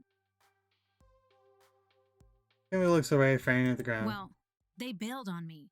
Hardcore lame-ass style. We'd arranged everything a few days in advance, and now they aren't even returning my text. I swear, if those ladies aren't literally on fire or saving orphans from a building that is literally on fire, I'm having some harsh words with them later. Long and short of it is, nobody wants to just go out and have some fun. And I need cheering up. Pronto. Cheer me up, okay? I'm sorry, Queen Bee. That really sucks, but you know what? What?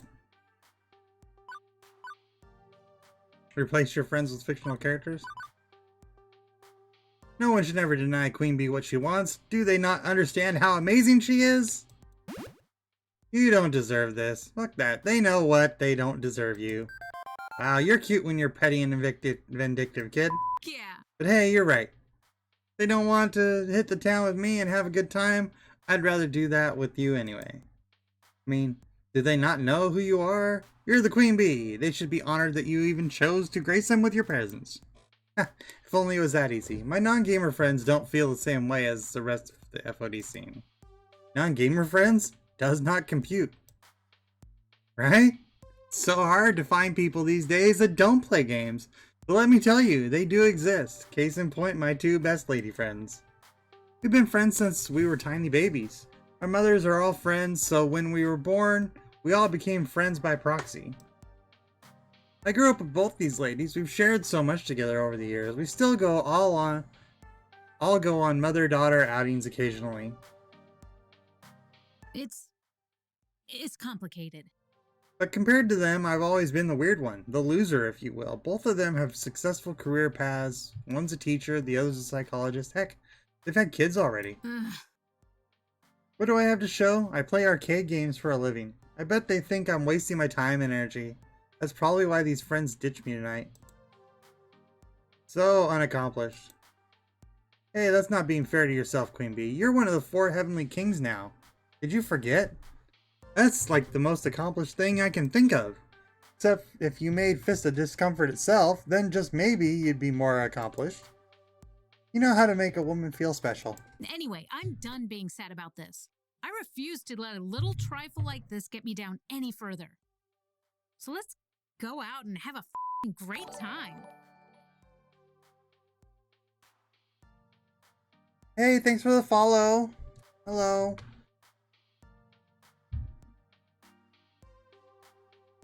Agreed, let's go. Wait, where exactly are we going? Somewhere fancy as fuck. I'm a classy ass lady, and I have a classy ass needs. First off, drinks and food. Second, dancing. Third, a romantic stroll on the beach. That all sounds perfect, actually. I just don't know of any classy ass places here in Flotsam. Since we're more of Burger's family than a filet mignon family, whenever we came to beach, we stayed mostly into the cheap eats. Lots of dinners, diners, drive-ins, and hot dog stand. Couldn't tell you what kind of fancy places exist here, if any. I tried to pick my brain of somewhere befitting a queen bee's taste. She takes the initiative once again. She pulls out her phone and starts looking up local eateries. Not a lot of good choices in this beach city. Yeah, Flotsam isn't exactly Monte Carlo. Okay, let's see what I can dig up. Ew. No. Nope. Totally yuck. Gross. Oh, here's one. Not bad. 4 out of 5 stars. Cozy, trendy cocktail bar and dinner and diner with sea-inspired small bites. This place looks hella cute. We are so going to Lagoon.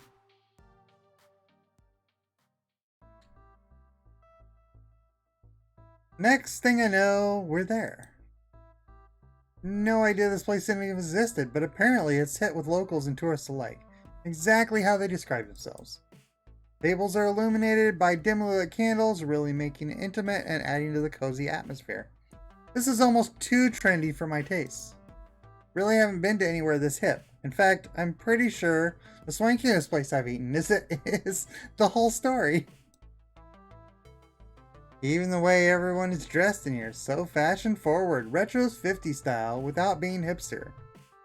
Queen Bee's fits right in with this bunch. She's always styled to perfection. I, on the other hand, I look down at my hoodie and let out an exasperated sigh. Don't worry about it, kid. You look fine. It's not exactly black tie. We'll be too busy paying attention to each other anyway for you to concern yourself over such trivial matters. Queen Bee locks arms with me and smiles. Look at us. A couple of hotties out for a night on the town. We should immortalize this with a selfie. Queen Bee pulls at her phone, holding it up high to get the perfect angle and snaps our picture. Oh, that's precious. She passes her phone to me, and surprisingly, it's a great photo. And I don't look half bad either.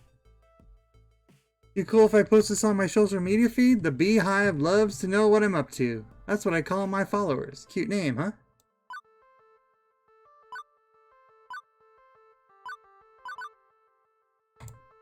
What better than a cute picture of me and Queen Bee? A picture of me and Queen Bee getting posted to the world. It's almost like we're a real couple doing a couple things. And there will be no blowback from this at all. No, none at all. None. Go for it. Oh, and tag me so I can share it with my own 5 too. Don't you only have like 10 followers and 6 of them are the regs from Funplex? Yeah, so...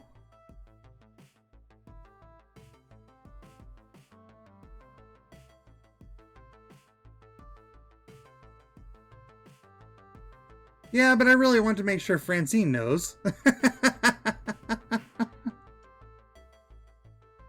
She'll be happy to know you're in good hands. You do realize you're probably going to get several hundred followers from this, right? I did have some inclination that would happen, yes, but I'm not going to worry about my sudden jump in popularity. I won't be buying a solid gold mansion or anything. Going out and enjoying this moment with you is the only thing on my mind. You're making me blush, kid. And posted.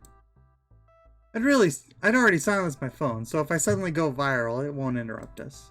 Although poor Iris may get slammed by notifications. After a short wait, we are brought to our table.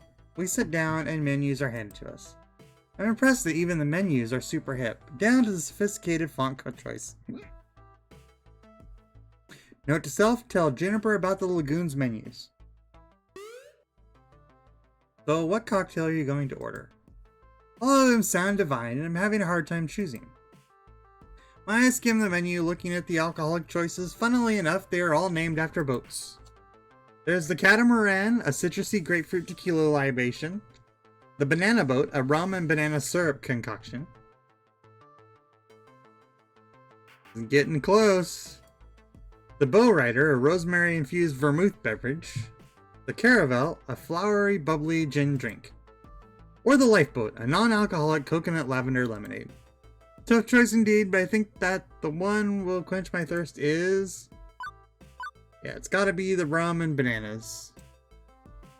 Well, this is a fun one. Anything mixed with rum is meant for someone looking for a good time, and nothing says Ray is having a good time like bananas and rum. The Banana Boat. It's a perfect reflection of our evening. Sounds pretty delicious. Just then, one of the wait staff passes by and Queen Bee gets their attention. We have 2 banana boats, please? As we wait for our drinks, I take notice of Queen Bee sitting across from me. The faint candlelight makes Queen Bee's skin glow, and her eyes shine fiercely. I can't help but stare at her beauty. You are absolutely gorgeous. Words fall uncomfortably from my mouth.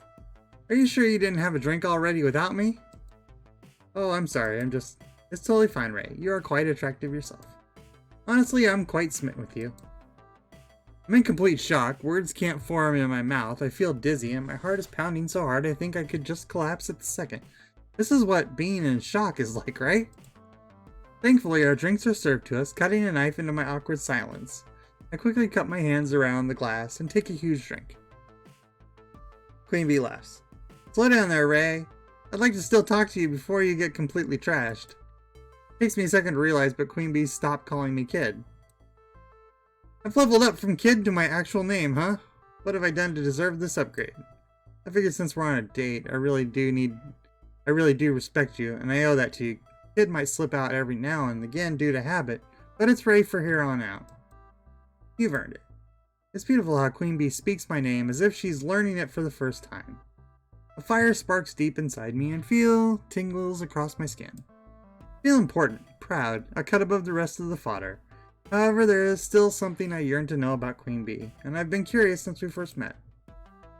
A name for a name. So, you've got my name now. Yeah, what about it? When do I find out yours? Come again? Queen Bee is my name. I am Queen Bee. You know what I mean. But I hate my name. Okay, I won't make you. I understand some secrets are meant to stay just that, secret. Fine. When you give me the sad puppy dog eyes and force my hand, but if you tell anyone, I mean anyone, you will have a very angry bee buzzing around you. My lips are mum. Queen Bee lets out an exasperated sigh. It's Tanvi. Interesting. Tanvi Khan. Tanvi Khan. Huh. But that's such a beautiful name. Why do you hate it? Old-fashioned name, and no one can ever pronounce it right. I'm probably mispronouncing it wrong. Well, they can pronounce my family name, but they invariably do it like William Shatner in some stupid attempt to charm me. Queen Bee is just easier. People can't mess it up. I can understand why you chose to go by Queen Bee. It's not fun having a name no one can relate to. Plenty can understand the reference of Queen Bee. But I really do like your real name too. If you'd like, I can refer to you by your real name instead of your gaming handle. Oh, that's very sweet of you, Ray. Okay, you can call me Tanvi or Queen Bee. Or is it Tanvi? I'm not sure. Now I gotta look that up. You could have said it out loud, game.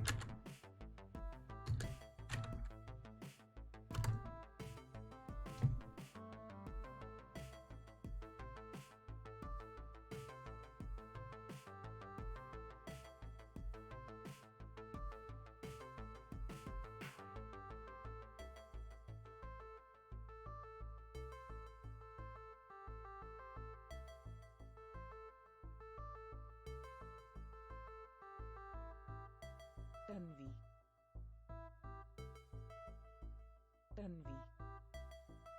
Well, that's what the automated voice says, but I'm not sure it's correct.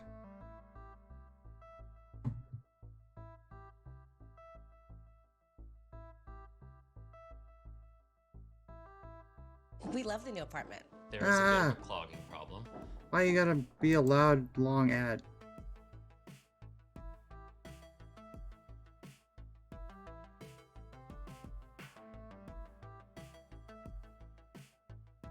Fantastic, intelligent, beautiful, original person. Tanvi. Wow, I am going to aspire to be such a Tanvi. Tanvi.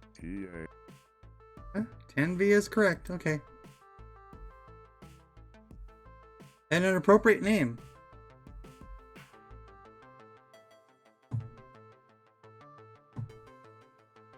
Both names fit her so well, but for me, one name rings true.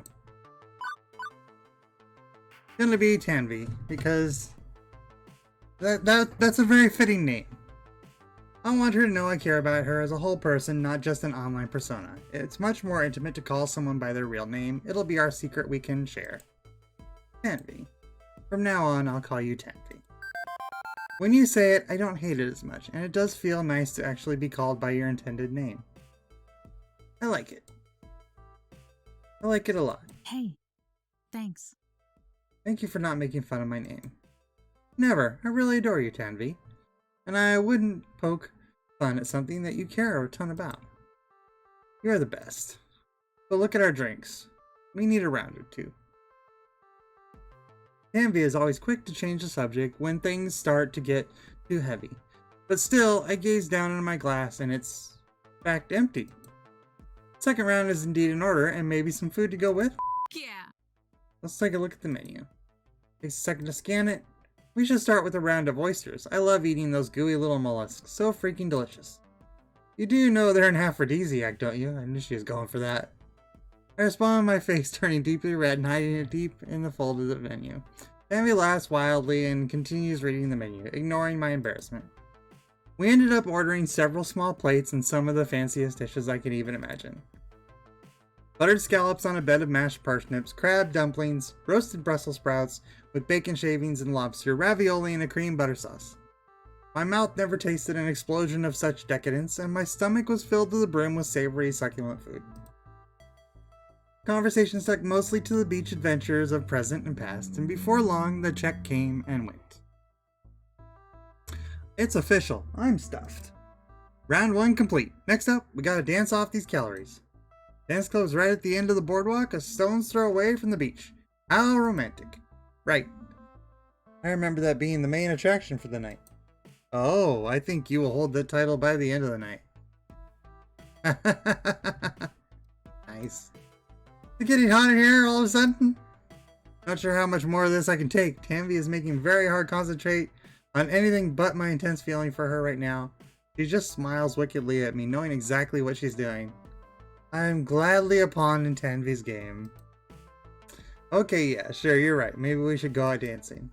Now, right now.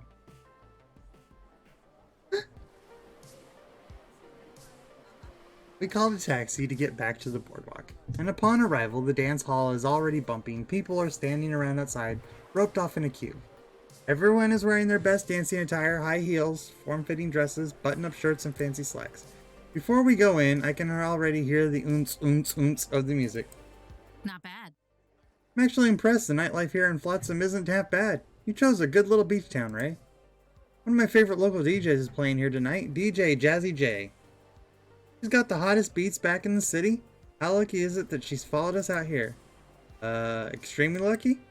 Honestly know nothing of nightlife here, nor back at home. Clubs aren't really much of my scene. But I'm willing to try anything and spend more time with Tanvi. You're so cute when you're out of your element. Let's do it. She locks her arm around mine and I can feel my core temperature raise. I think I'm ready to face the dungeon of sweaty, beautiful people, but there is one slight problem. How long do you think this line will take? Oh, my sweet innocent Ray. I don't wait in lines. Rule number 1 of life, nothing is worth waiting for. Take the initiative. You just gotta go out there and do it.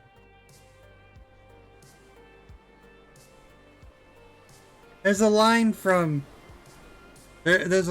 Cloak and Dagger that's pretty much the same. It's just they're going to this club and Tandy drags Ty in to the club. It's like, but there's a line. How did you we just strolled right past the bouncers in the line. How did you do that? And Tandy's like, Lines are for losers, Ty. Are you a loser? You're not a loser, Ty.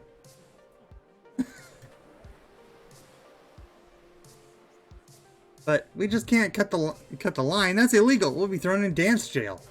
Don't think of it as cutting, so much advancing our own position. One more thing. What is it? I need you to muster all the confidence you have and look determined as you belong here and you deserve this. Like this? I put on my best steadfast face and fill my mind with nothing but resolute thought. I belong here. I deserve this. Simple and utter perfection. Tanvi leans in and kisses me on the cheek. Her lips are delicate yet compelling. Part of me wants to feel her kisses all over my body, right here and now. Ooh la la. With a newly inspired confidence, Tanvi leads me to the front of the queue. We approach the bouncer and noble guardian of the club and fabled checker of IDs. He lifts a hand to us and we stop. Tanvi simply holds out her card, smiling fiercely. We're with Jazz. I can't help myself, but I'm holding my breath in anticipation. The bouncer checks the ID, looks Tanvi once over, then back at the ID, scrutinizing it with a grimace. It feels like forever. I'm sure we are just going to get got. We'll be the laughing stock of the club as everyone laughs at us while we trek our way, tears in our eyes. Shockingly, he gives us a gruff humph and waves us in.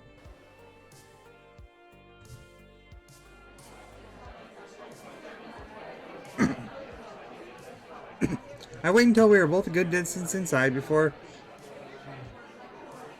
I let myself show my true emotions. Can't believe how we did that. I'm shouting over the booming oomps pretty loud here. I think Tanvi can hear me. She laughs accordingly. Relax, Ray. Don't ask. Just accept how awesome we are. I nod dumbfoundedly. Before we get to dancing, let's get another drink. Look over the bar area and there's a big crowd. All those people vying for the attention of the barkeep, but most failing. Tanvi pushes her way to the front of the mass of people, easily locks eyes with the bartender. With a few motions, her hand and words, she surprisingly is headed back to me with a couple drinks. I just got us our house cocktail. It was the easiest thing. We take the drink from her and we find a place in the far corner of the club. It's out of the way, and most of the people, and it's significantly more quiet over here. I take a sip of cocktail. It's tasty, not what I expected. Well, I don't actually know what I was expecting, but it's good. Tanvi and I continue to take steps of our drinks and exchange provocative glances. We are a mess of smiles, giggles, and looking away sheepishly. The music and crowd are still too loud for us to properly have a conversation, but we don't need words to communicate. Tanvi smirks at me and she scoots in closer to me. She rubs her legs against my own. Delicately, she places a hand on my shoulder and leans over, talking into my ear. How are you holding up, Ray? You don't look overly traumatized. This is certainly one of the more exciting nights in recent history, taking it all in. I'm feeling.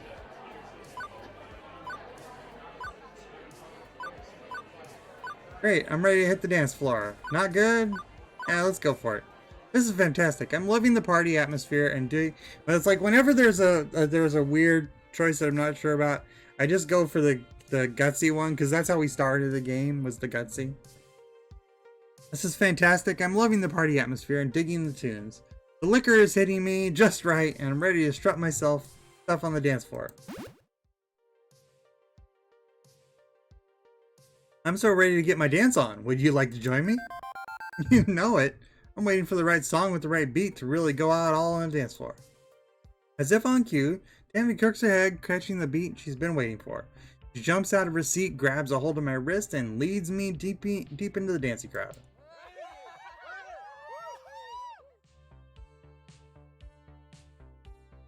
People are jumping up and down, gyrating their hips, shaking one's booty. Tanvi forces her way through several people, not even taking the time to notice us squeeze through, too entranced by the music. But soon the crowd noise falls away. My focus is entirely on Tanvi, the beat, and the swaying of her hips. Once we make it into the inner circle of the crowd, we find a place on the floor that's not shoulder to shoulder. Feeling the electrifying energy, we dance without hesitation. May not know all the current club moves, but I don't let that stop me. Both Tanvi and I are laughing and smiling and moving our bodies. As a particularly sick beat drops, Tanvi and I lock eyes. She sways closer to me, swinging her hips alluringly. She closes in the distance between us, our bodies touching, rubbing against each other. Outstretching her arms to the sky, she twirls her arms to the beat, and I respond with bobbing my shoulders. Our eye contact doesn't break, and it's powerfully intense. I'm drawn in, and it's hard to let go. Eventually the music stops. It's time for Jazzy J to take a break. I'm sweaty and sticky and smiling from all the fun we've had. Tanvi winks at me. Would you like to go somewhere more secluded? Shall we take this outside? I'd like that very much.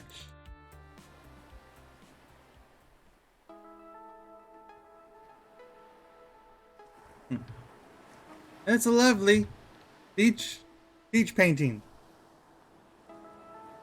We wave goodbye and good riddance to the loud music of the party lifestyle.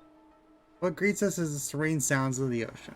The soft cry of the waves clashing atop the sand, the delicate song of the breeze as it gently nips at our skin, the silence of the stars.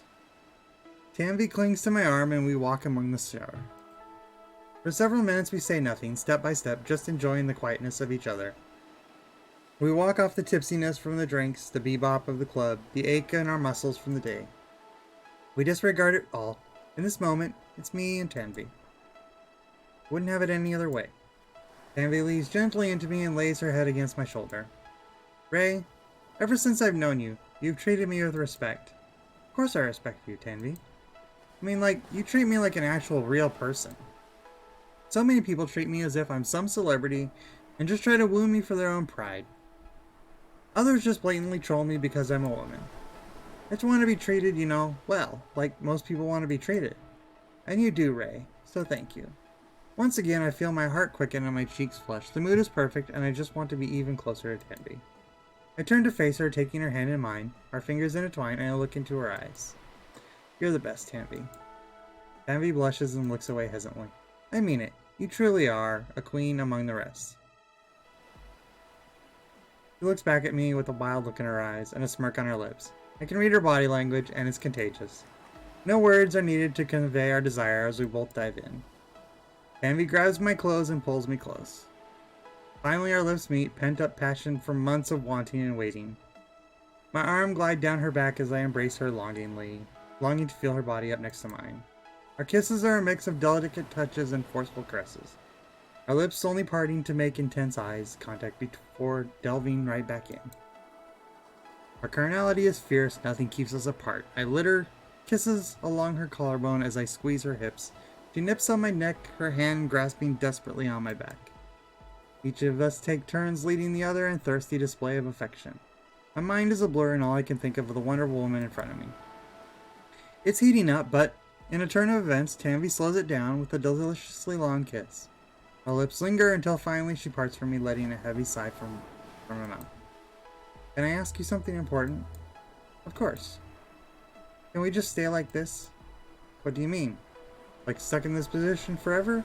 I'm sure eventually I would need use of my arm again. It helps me do things like write, cook, gaming. Tanvi laughs. I mean metaphysically, here in our current situation. Like we obviously are attracted to each other, but I'm not ready to jump into a typical relationship role of being partners. Not exactly what I was expecting Tanvi to ask, and frankly, I'm not quite sure how to take it.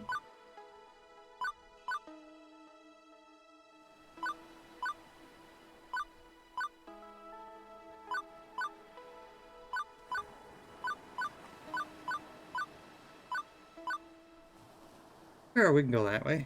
This is the way we've been most of the time. Who would I be if I forced Tanvi into a situation she wasn't ready for? I am content just being able to have these wonderful moments to share with her. If continuing what we're doing brings you happiness, then let's keep doing exactly what we're doing. Thank you, Ray. Thank you so much for understanding.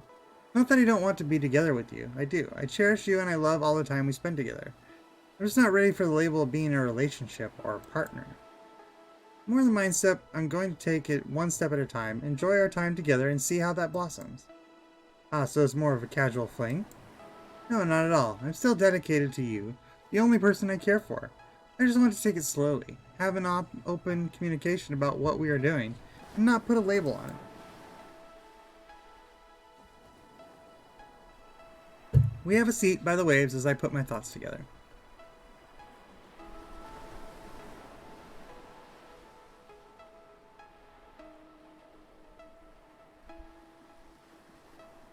Oh, that's cute. I think I get it. Everything is still going to be the same. We're going at a slower pace, not going around saying so-and-so is my partner. Exactly. I've been hurt by too many people in the past, and right now, I don't want to anything up in this new experience with you. Pardon my ambiguity in the matter. This is just what feels right in the moment. I understand about being hurt in the past, and if this is what you need, I want to be the one by your side during this time. One quick other question. If I'm not calling you a partner, what should I call you? You may call me my queen, of course. Tammy throws her head back and laughs, breaking up the seriousness of the conversation. Something tells me she's only half joking and half being serious, and I can't help but laugh along too. But seriously, whatever feels comfortable. The person I spend my time with romantically, physically, and emotionally works. Oh, that's great. The person I spend my time with romantically, physically, and emotionally. Oh, that's perfect. That is perfect. Oh, now it's stuck in screenshot We mode. can reevaluate things as they continue to grow, and as we continue to change. Envy smiles warmly at me, and I smile back. She's so brave to talk openly about her feelings, and it makes me appreciate the moment even more. Now, where were we before I interrupted our carnal conversation with words? I rest my hand on Tanvi's cheek and kiss her gently. Right here. She leans into me, kissing me back, the tension beginning to mount again. And we spend the rest of the night entangled in each other's arms.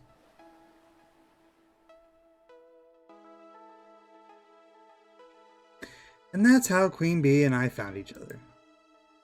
I called our lunchtime party the high water mark, one perfect moment in time. But was I wrong? This was it. In the difficult weeks ahead, I'd cling to that high water mark in hopes the waves would roll my way again.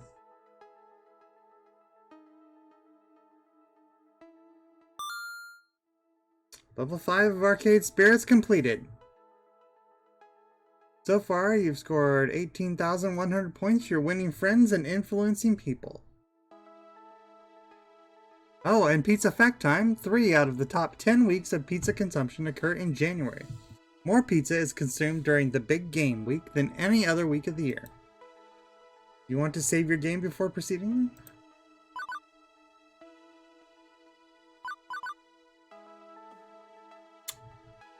And that is it. That is level 5. So we went ahead and pursued that relationship with, or what, not really, it ended up being a relationship per se, but got that label, with Tanvi, the Queen Bee. So that was pretty sweet at the end. That was a perfect picture. At the end too. I think that was really cute. So yeah, we'll definitely keep on with this. I will probably, there are 8 levels, so we have 3 more to go. There was a bit of a teaser there towards the end saying, you know, the difficult weeks ahead.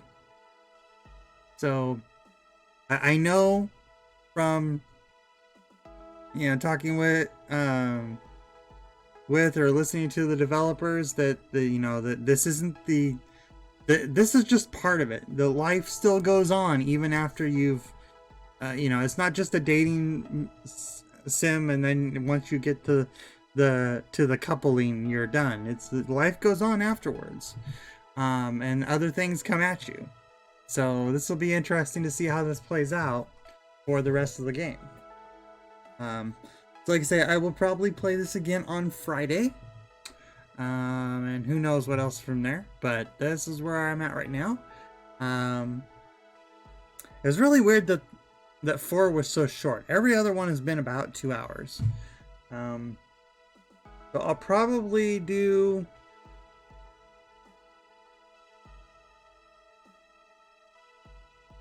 $1 o'clock on Friday again. But we'll see. I normally do 2 on everything, but 1 o'clock has been working better, so we'll see how that works. But we'll probably have some more games later this week as well. So just go ahead and keep an eye on Twitter, and I will talk to you all later. Bye.